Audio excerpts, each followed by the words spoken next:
किसान भाई, चप्पल टिंडा के खेती से हर साल से इस साल दोगुना पैदावार मिल सकता है। कैसे करें खेती, कौन सी विधि से करें खेती, चलिए आज चप्पल टिंडा के खेती के बारे में संपूर्ण जानकारी देने वाले हैं। कुछ किसान भाई चप्पल टिंडा को चप्पन कद्दू के नाम से भी जानते हैं और बता देते हैं कि चप्पन कद्दू के 28 सेंटीमीटर टेम्परेचर की तापमान की जरूरत होती है जिस समय पौधा के रोपाई होती है। और बात कर लेते हैं पौधा के जिस समय जर्मिनेशन के बाद विकास होती है उस समय की बात कर लेते हैं।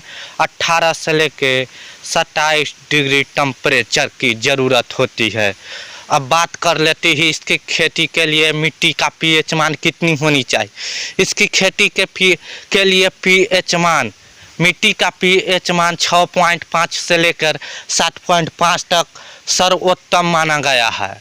और बात कर लेते हैं इसकी खेती की तैयारी कैसे करें। खेती की तैयारी के लिए सबसे पहले आप हैरो से 2 से 4 बार इसे जोतवा दीजिए। जोतवाने के बाद बात कर लेते हैं, एक बार रोटावेटर से जोतवाई, उसके बाद अपन बात करते हैं कि उसमें कौन सा खाद पदार्थ डालें। सबसे पहले बात करेंगे कि अपन घरेलू वाला खाद कितना डालें।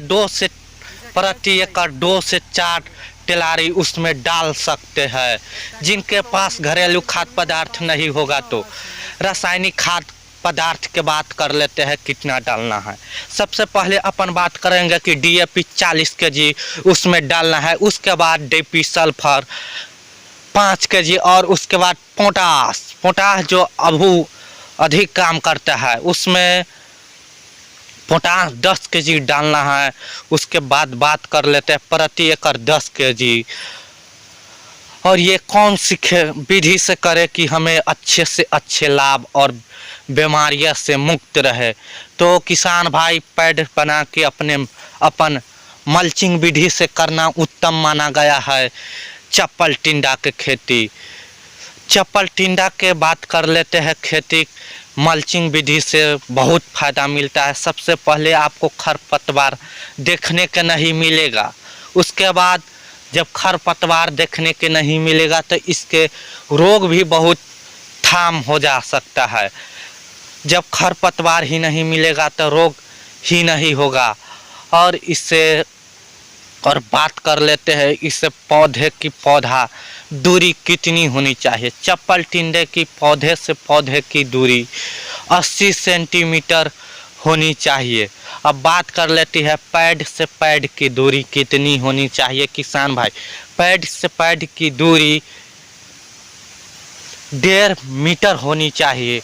और बात कर लेते हैं इसके बीज कितनी रोपनी चाहिए। इस समय किसान भाई जो इस समय जो सीजन है इस समय 1 नहीं 3 बीज डालिए, 2-3 बीज डालिए, ताकि एक बीज भी इस समय ख़त्म हो जाता है तो 2 बीज जर्मिनेशन में पकड़ा जाएगा। तो ये सारा था और सिंचाई पर भी अधिक ध्यान देना होगा।